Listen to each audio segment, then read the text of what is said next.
Miarabantsika zanak'olombelona rehetra dia manonona ny fiadanan'i Jesosy mamirapiratra eo amin'ny vonany ho amintsika rehetra mpanaraka ny pejy.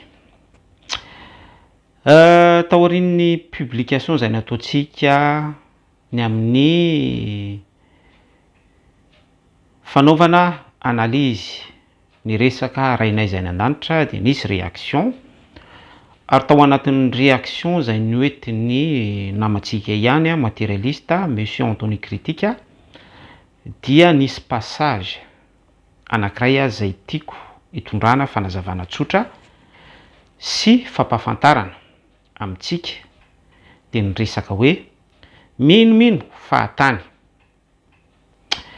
I Monsieur Anthony Critique no nametraka an'izay dia izay no hitondrako fanazavana satria rehefa nitondra ny réponse izy zany par rapport amin'ny fanazavana napetrakitsika ny amin'ny resaka rainay izay any an-danitra dia nisy teboka anankitelo nasongadiny tao anatin'izany hoe anjaran'ny olona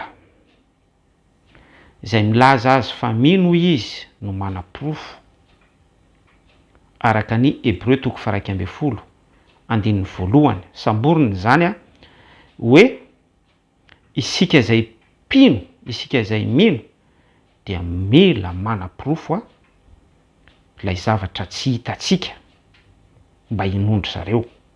Jesosy Kristy moa efa nanambara any amin'ny filazantsara araka ny toko sy andiny isan-karazany expérience nation de Jesosy Kristy ny témoignage fa de nature humaine sika olombelona na dia efa misy zao ara porofo sy famantarana dia mbola mitazona an'izay hoe nature humaine izay manamafy ny fon'ny olona araka ny idée izay efa fixe foto-kevitra izay efa mamikitra ao anatin'ny fisainany sy ny fieritreretana. Izay le hoe deux nature humaine race adamique.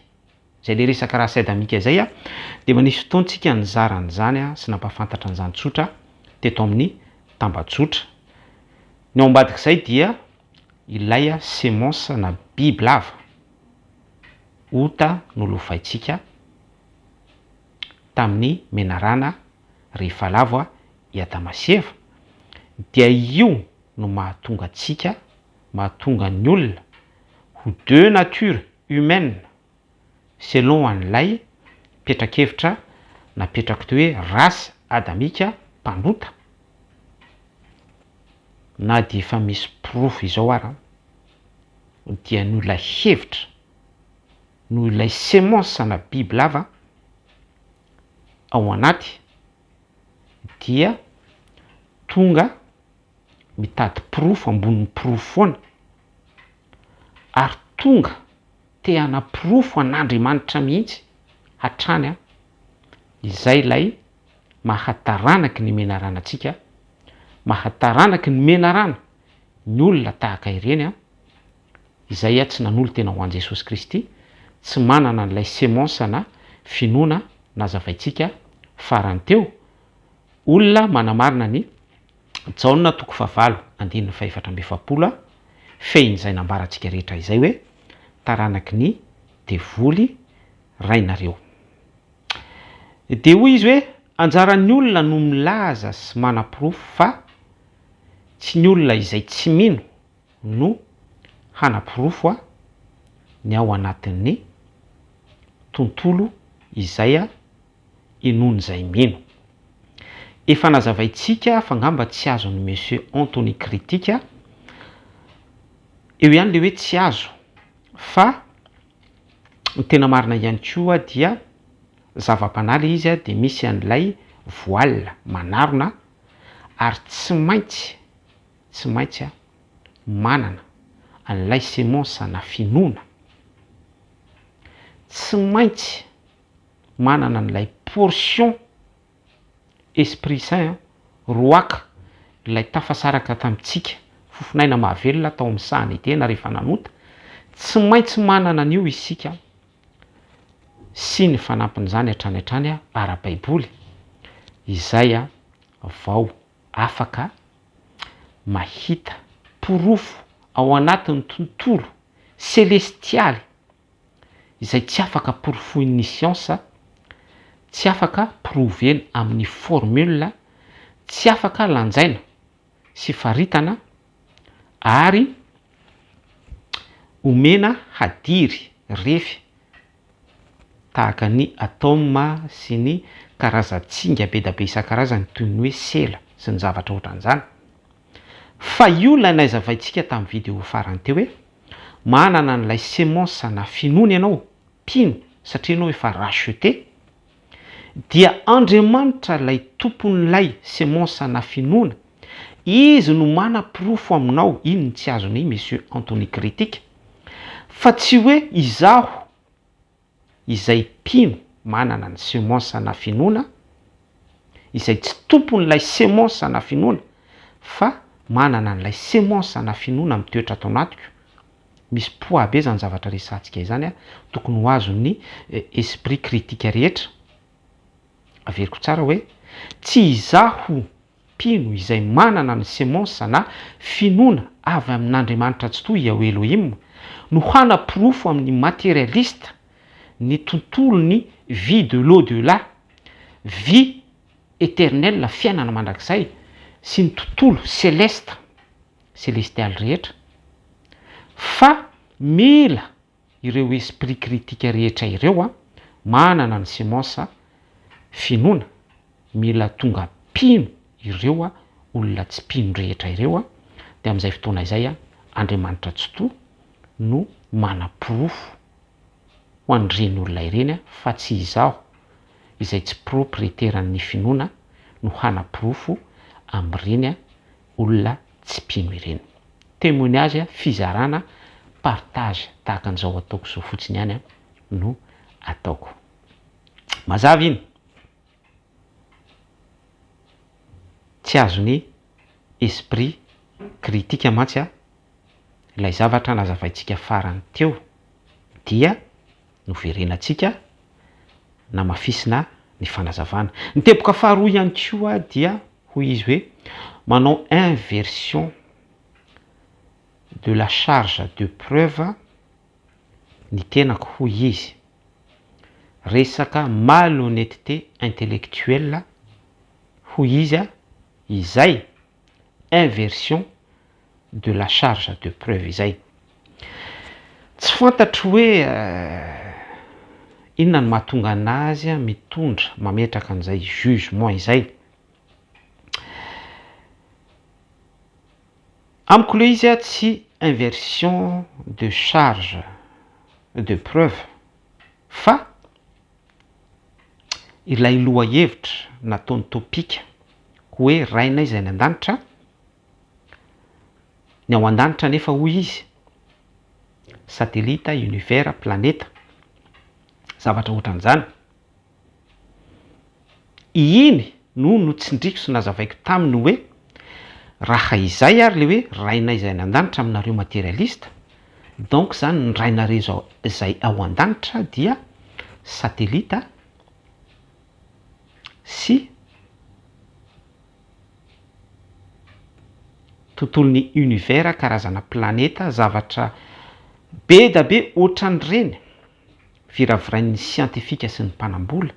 Ireny zany ny rainareo izay any an-danitra.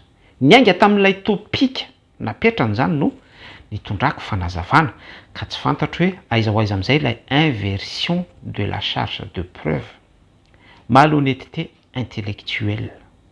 Lay topika napetrany no nazavaiko taminy. En vérité zany lay zavatra napetrany lay topika napetraky esprit critique tsy mazava amin'ny akory kay zany. Satria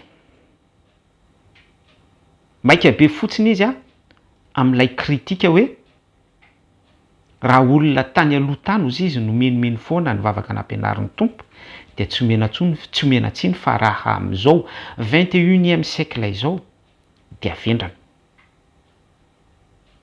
Dia izay no nahatonga ana ny teny hoe manavendrana ny tenany zany i monsieur esprit critique.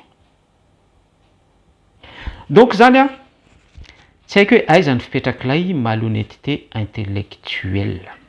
Bon, zay moa zany ny interprétation any tsy ampitsika zavatra hafa satria tsika tsy olona mpiapanga sy mpanarabiraby sy mpanaratsy fa olona mpizara ny sitrapon'Andriamanitra. Ny teboka fahatelo nambarany ihany koa dia hoe ny fijoroana vavolombelona ozy dia tsy pirofo na sincère aza ilay olona. Zay dia tovizako hevitra aminy. Ny olona mijoro vavolombelona dia olona manao partage, mizara, mampafantatra fotsiny hoe izao ny zavatra nisy izao ny zavatra nisy fa tsy hoe porofoiko aminao ny fisian'ilay zavatra. Za zany raha manao témoignage ny soratra masina dia mizara soratra masina fa tsy za no propriétaire an'ilay soratra masina dia hoe maka ny toeran'i Jesosy Kristy. Dia amin'izay hoe maka ny toeran'i Jesosy Kristy izay dia izaho mihitsy no manapirofo fa amin'izay fotoana izay dia izaho zany ny Jesosy Kristy.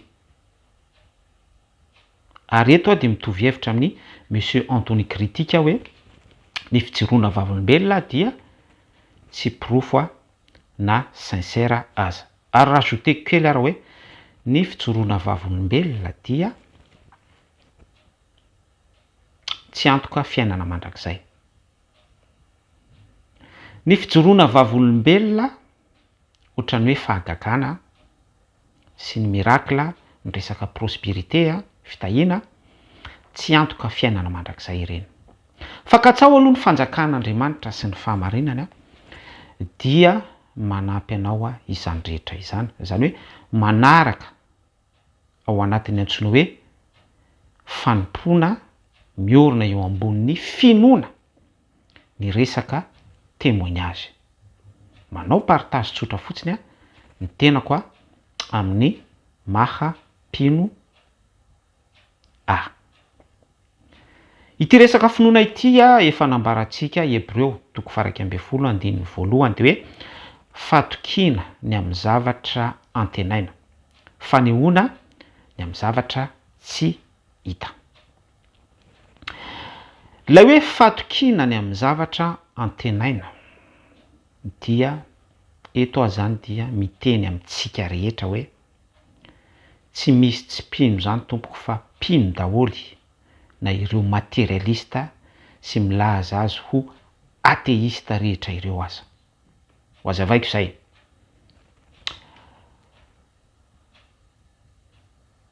Fatokiana ny amin'ny zavatra antenaina.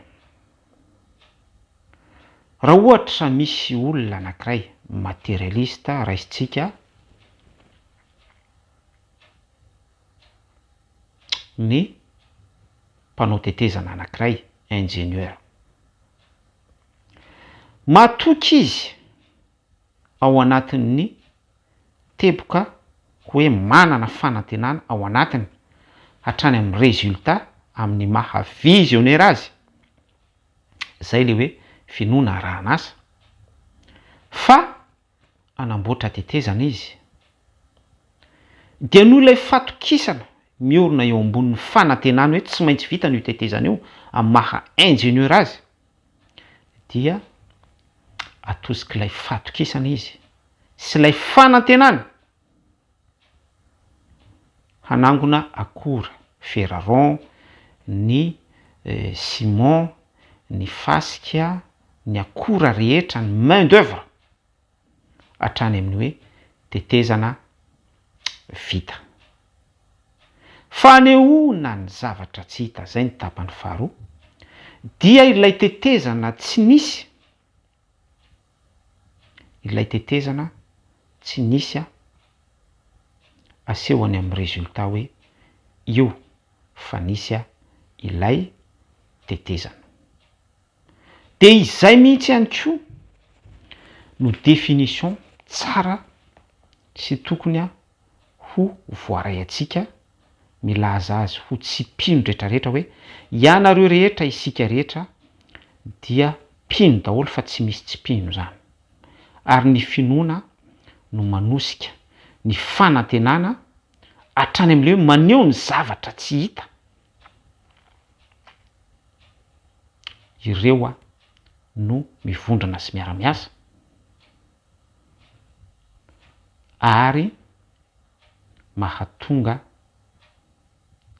ny accomplissement fahatanterahany hoe fanehoana ny zavatra tsy hita eo amin'ny fiainantsika izay mbola voahidy ao anatin'ilay hoe fanantenana araky ny Hebreo 12:1. Après misampatsampana am'izay hoe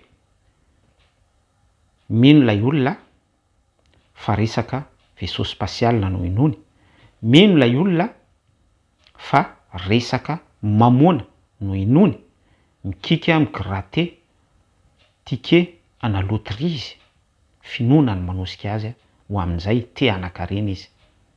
De rehefa azony ilay dôla be, zay le fanehoana ny zavatra tsy hita atao ambadika. Fa nisy fatokisana sy fanantenana, définition biblika Hébreu 12:1 teo anatin'izany rehetrarehetra izany. De izay no expérience amin'ny fiainana rehetrarehetra. Fa bibliquement fanehoana ny zavatra tsy hita, fatokina ny amin'ny zavatra antenaina, ny finoana Hébreu 12:1 plan salutaire dia resaka fiainana mandrakizay, tsy resaka materiel, tsy resaka nofo sy izao tontolo izao. Ary zay ny problème ny materialista satria tsy manana accès izy ireo hiprovena sy décortiquena, andanjana hipeuzena sy anombatombanana ao amin'izay tontolo izay, satria any amin'ny tontolony invisible fiainana mandrakizay tsy afaka rehefesina salanjaina ny définition ao anatin'ny resahako eto hoe plan salutaire selon anty Hébreu 12:1 ity resaka finoana, ka eo no mahatonga ny fifandona-kevitra. Averiko tsara hoe ny fatokinany amin'ny zavatra antenaina sy ny fanehoana ny zavatra tsy hita, définition an'ny finoana araky ny Hébreu 12:1 eto de resaka fiainana mandrakizay. Ary le hoe fanehoana ny zavatra tsy hita de Andriamanitra no maneho, fa tsy iza no maneho an'ilay zavatra tsy hita fiainana mandrakizay, fa Andriamanitra tsy toy Yahweh Elohim no maneho ny fiainana mandrakizay atao anatiko amin'ny alalan'ny parole parlée, amin'ny alalan'ny révélation, amin'ny alalan'ny rema sy ny zavatra ohatran'izany zava-panahy amin'ny mpino anankiray. Amen. Ary izay no mahatonga ny materialista manohitra hoe tsy miexista ny tontolon'ny finoana, tsy miexista ny Andriamanitra, tsy miexista ny fanamasina, satria tsy manana accès amin'ny fanaporofonan'izay izy ireo. Oro anefa izy ireo mpino fa amin'ny domaine inony izay afaka porofoina sy afaka lanjainy sy kirakiraina. Fa ny domaine salutaire famonjena dia tsy ananany an'izay accès zay, ary io le nazavaintsika hoe tsy maintsy manana ny semence na finoana ny athéiste anankiray, ny matérialiste anankiray, zay izy vao afaka mahita pirofo araky ny Hébreu 12:1 io hoe miseho aminy aseho an'Andriamanitra azy lay zavatra tsy hita ao amin'ny fiainana mandrakizay araka ny définition an'ny finoana Hébreu 11:1 io. Ialohavan'ny fatokina ny herin'ny filazantsara ary fanantenana ny amin'ny zavatra tsy hita rehetra, fa miorina eo ambonin'ny fatsaran'ny herin'ny filazantsara ihany. De akoatran'izay moa de ny teny ny namana esprit critique hoe miniminy fahatany kalanoro vazimba sy ny sisa rehetra, zay ihany koa de itovizako hevitra aminy ny hoe miniminy fahatany dia ivelan'ny baiboly. Ny finonona fahatany zany de ohatran'ny ateista sy ny materialista mino tahaka an'ilay ohatra ny raisitsika teo hoe manamboatra tetezana izy de mino izy fa tsy maintsy vita ny tetezana io jusqu'à ce que hoe accompli io ny résultat vita ny tatezana. Miniminy fahatany satria tsy fiainana mandrakizay izay, tsy vie éternelle zay fa mijanona ety an-tany fotsiny ihany. De ohatran'izay mihitsy ihany koa ny resaka kalanoro sy ny vazimba.